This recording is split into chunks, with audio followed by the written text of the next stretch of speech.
Don't talk about it like you're crazy. You know damn well I can't replace you. Just say what you mean. Don't waste your time being mad at me. Say what you mean. Say what you mean. And you'll get what you need, get what you need. Have you guys ever seen those aircraft carriers that we have? Apparently, where every other country might be lucky enough to have one, most have none, obviously, but I've heard America has like, what, a dozen of them? They have all these weapons on these aircraft carriers. They're like little traveling, I've heard them described as traveling fortresses. Well, apparently, over the last handful of days, Russia has been sending drones into Kiev, right, in Ukraine. And today I was watching Glenn Beck, and guys, if you think because Glenn Beck's a conservative that you don't want to waste your time with him, ever since I first saw him speak, which was probably about 25 years ago on TV, every time that boring looking guy opens his mouth, I am just absolutely captivated. He has got to be one of the absolute most interesting speakers the world's ever seen. So again, even if you don't really care for conservatives, listen to Glenn Beck's show every now and then. I can almost guarantee you'll be a fan because he talks about things that while they're adjacent politically, right, it's political adjacent stuff, it's still so interesting even if you're not really into politics. What he mentioned on his show today with his crew there was the fact that Ukraine sent a diesel truck or a truck of some sort into Russia. And a guy somewhere in Russia pushed a button and the back of this truck opened up. Somebody then pushed another button from God knows where, and all of a sudden what looked like billows of smoke from the back of this truck start coming out. But if you were to look closer, you would see that it's not billows of smoke. It was hundreds, and for all I know, it could have even been thousands of drones. Now here's my question to you, Venters. How is that any different than taking an aircraft carrier up to the shore of some country and then having all your aircraft fly into that country and cause havoc? It's really no different because all these drones ended up finding Russian Air Force bases where they actually had the equivalent of their giant bombers. You know how whenever they show America's bombers, right, that are capable of going to amazing heights up into the air, whether they're spying or bombing on enemy combatants, right? And they were able to actually take out 30% of Russia's strategic bombers, just eliminated like that. Now, apparently, in the next day or two, they're supposed to actually go and have peace talks with the Russians, they being Ukraine.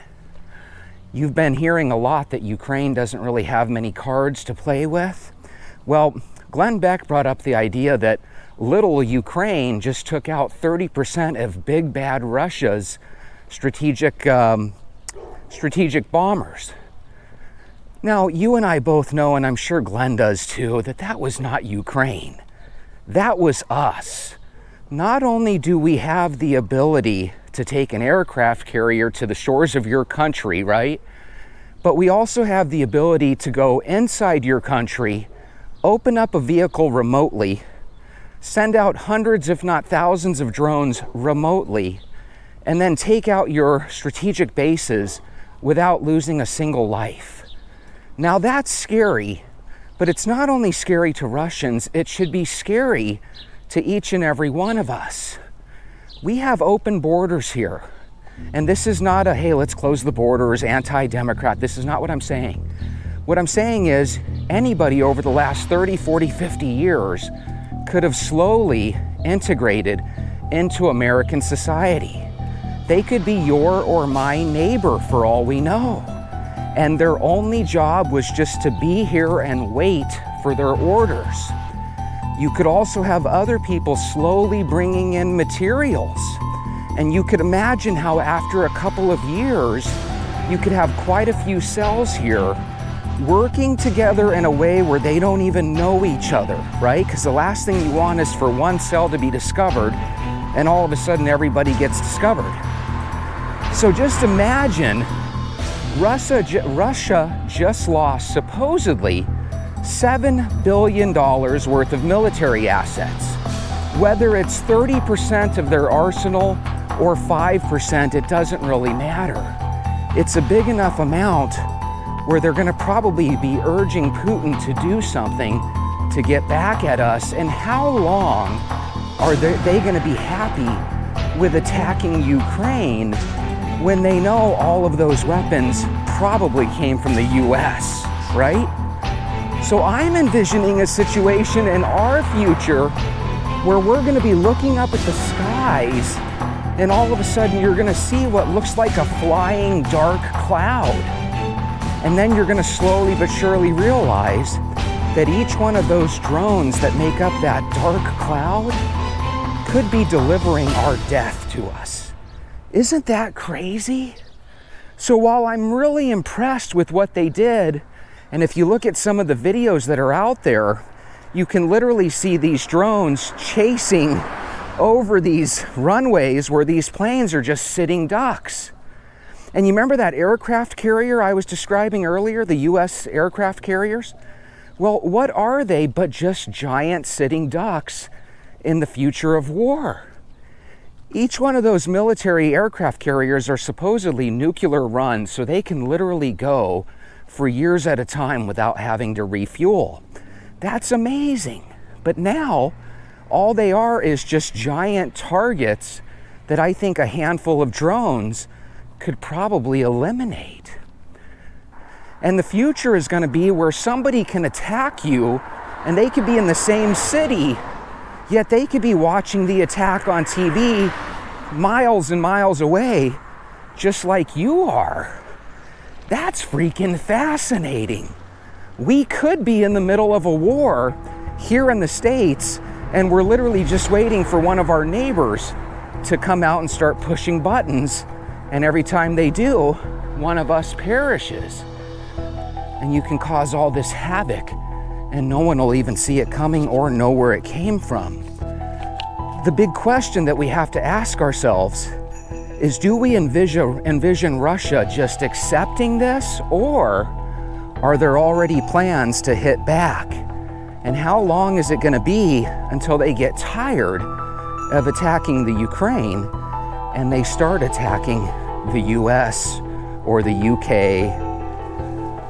Why do I mention the peace talks? Well, imagine this. If I go into peace talks and you think I'm a wimp and I don't have any cards, then you're not going to want to really come to peace with me, right? You're going to want to come and basically dictate the terms.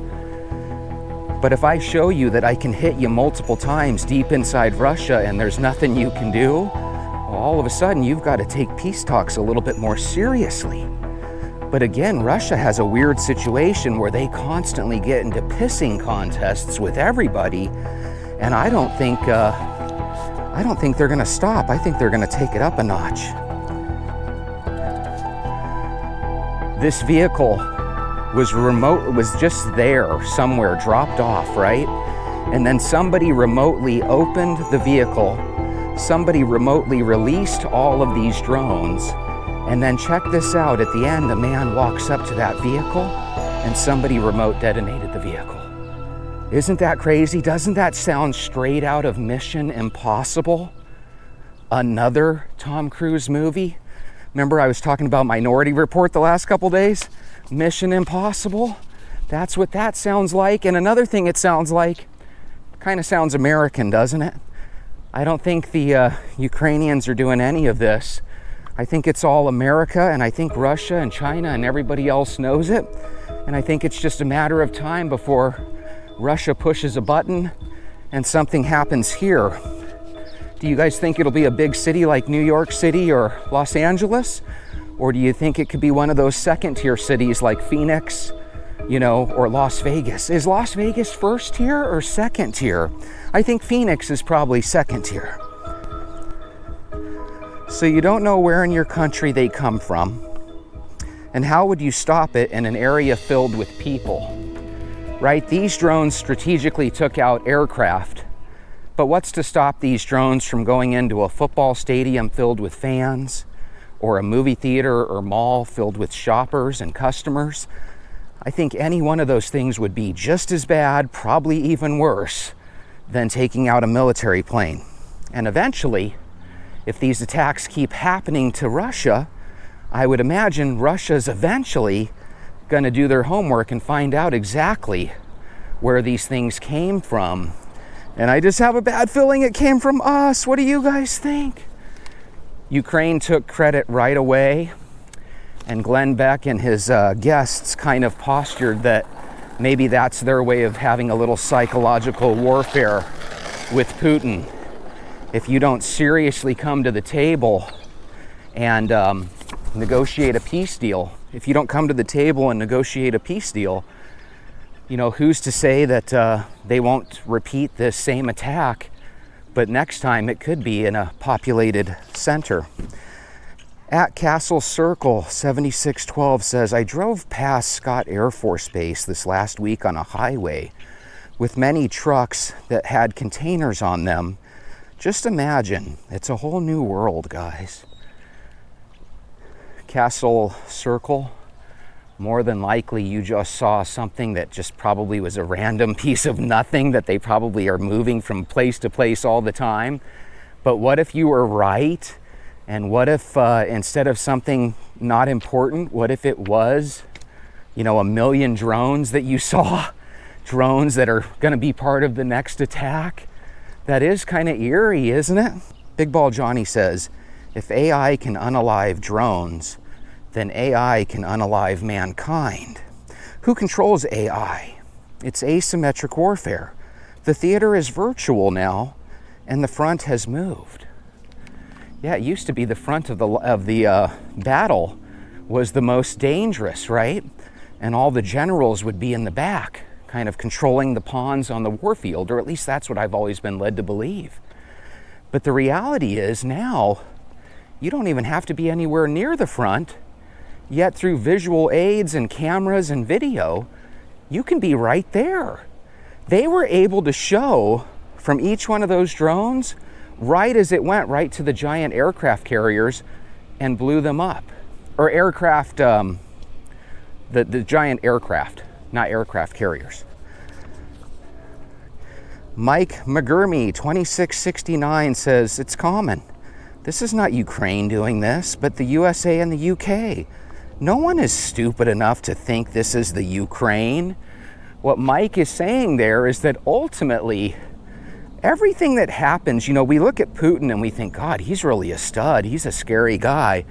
But I think this war has actually made him look rather weak. Imagine your country's just getting its ass kicked all the time. Now, don't get me wrong. They're kicking ass, but they're kicking Ukraine's ass. Ukraine's not kicking Russia's ass. These are American assets and American dollars that are literally destroying Russia left and right? And how long before Russian people start demanding that Putin come after us?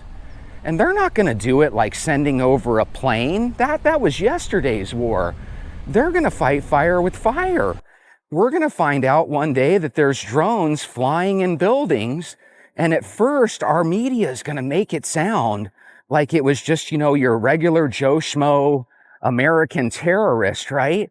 But we're going to slowly but surely see that what we think is a bunch of copycats, we're going to find out, no, these are terror cells, and this is the new America we live in. One day it's going to be some guy burning somebody in Colorado. The next day it's going to be somebody running over somebody in New Orleans. And then tomorrow it's going to be somebody flying drones into the airport. You see how this can get really scary real quick? And what's really crazy is on top of that, we have to deal with all these AI layoffs and inflation and tariffs. It's almost like a perfect recipe that comes together to make something incredibly explosive. Gregory James Austin says, Ukraine, ? Not without outside help. This is going to spread beyond Ukraine and Russia. Yeah, it really is. This is going to be one of those moments where we look back and we say, is that what technically tipped it off and made it a world war? I think that could be. Probably not. You know, it's weird. One thing I've noticed, whether it's America or Russia, it seems like we're both